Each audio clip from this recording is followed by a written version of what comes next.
Қайырлы күн достар. Бүгін түрік елінің ең танымал пиделерінің бірі қара денис пидесін дайындаймыз. Міндетті түрде видеоны соңына дейін қарап, каналға тіркеліп, пікір қалдыруды ұмытпа. Бізге керек заттар: ең алдымен қыздар, бізге осындай қарапайым таразы керек болады. Міндетті түрде және 500 грамм ұн, 275 грамм су керек болады. Қант, дрож және де тұз қажет болады. Құрғақ масаларымыздың барлығын жақсылап тұрып араластырып аламыз. Ең алдымен осылай лопаткамен араластырып алыңыздар. Граммның барлығын мен описанияға толық жазып кетем, сол жерден қарасаңыздар болады. Судың барлығын ойланбай құямыз, ешқандай қорықпаймыз. Дәл соған ең алдымен лопаткамен араластырып, содан соң қолдың көмегіне жүгініп қамыр илейтін боламыз. Жұмсақ болып қалады, немесе қатты болып қалады, немесе былжырап кетеді деп ешқандай қорықпаңыздар. Бұл өлшенген және тексерістен өткен рецепт. Сондықтан дәл осылай жасаңыздар. Және де қарапайым менікі сияқты базардан 1500-2000 теңге шамасында болады. Осы таразыны сатып алсаңыздар, кухняларыңызға, ас үйлеріңізге өте ыңғайлы болады. Міндетті түрде. Және де қамырды дәл осылай басы жиыла бастаған кезде, видеода көргендеріңіздей жұдырықтап, қатты басыңқырап тұрып илейтін боламыз.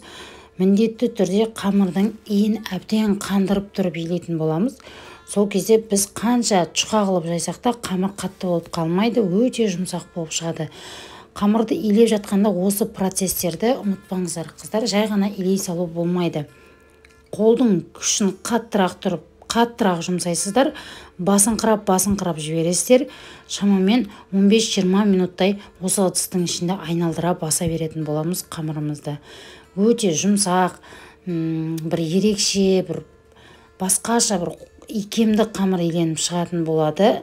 Ол қамырмен сіздер өте керемет жұмыс жасайсыздар. Содан соң пакетке байлап, аузын жауып, кемінде жарты сағатқа қойып қойыңыздар. Иі қанғанша. Салмасына осындай тәтті перец пайдалансаңыздар болады. Мен сары және жасыл түрін пайдаландым. Немесе қызанақ та пайдалансаңыздар болады. Осындай терка, содан соң барып шұжық және сыр қажет болады. Ірімшік, мен ірімшіктің 2 түрін пайдаланамын. Біреуі моцарелла, дәл осылай кесіп өлшетіп алсаңыздар болады. Шамамен мен 1000-1500 теңгеге лайықтап алсаңыздар сіздерге жетеді. Және де кептірілген көк пияз пайдалансаңыздар болады. Қыздар, сіздер өздеріңіздің қалауларыңыз негізі, бірақ сіздерге кеңесім осындай тәтті бұрыш пайдалануға кеңес етемін.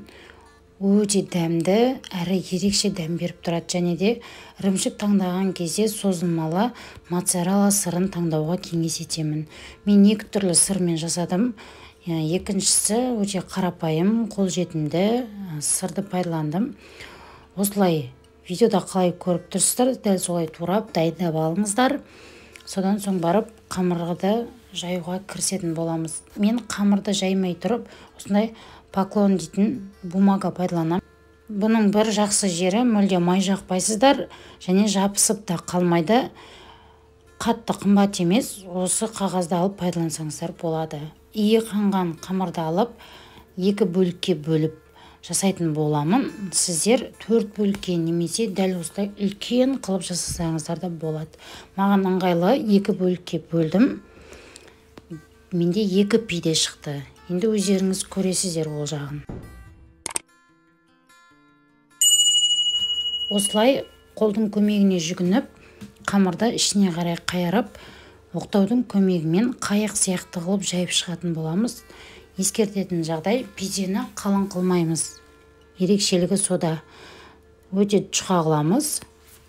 Жұқа болып кетсе, қатты болып кетпей ма деген қорқыныш болмасын. Қатты болмайды. Керісінше өте жұмсақ, дәмді болып шығады. Дәл осылай созып қолмен және де оқтаудың көмегімен пішінін келтіріп аламыз. Келтіріп болғаннан соң, дәл видеодағыдай жасап шығыңыздар. Бірінші кезекте ірімшік, содан соң бір шетіне шұжық, тәтті бұрыштарымызды, ең соңынан біз моцарелла ерігіш сырымызды қосатын боламыз.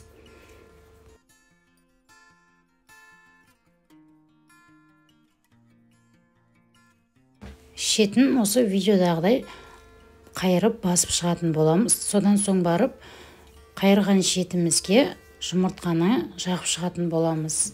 Бұл міндетті емес, бірақ өте әдемі түс беріп, сарғыш болып көрінетін болады. Піскеннен соң мінекей қызып тұрған пешке шамамен 25-30 минутқа жібересіздер.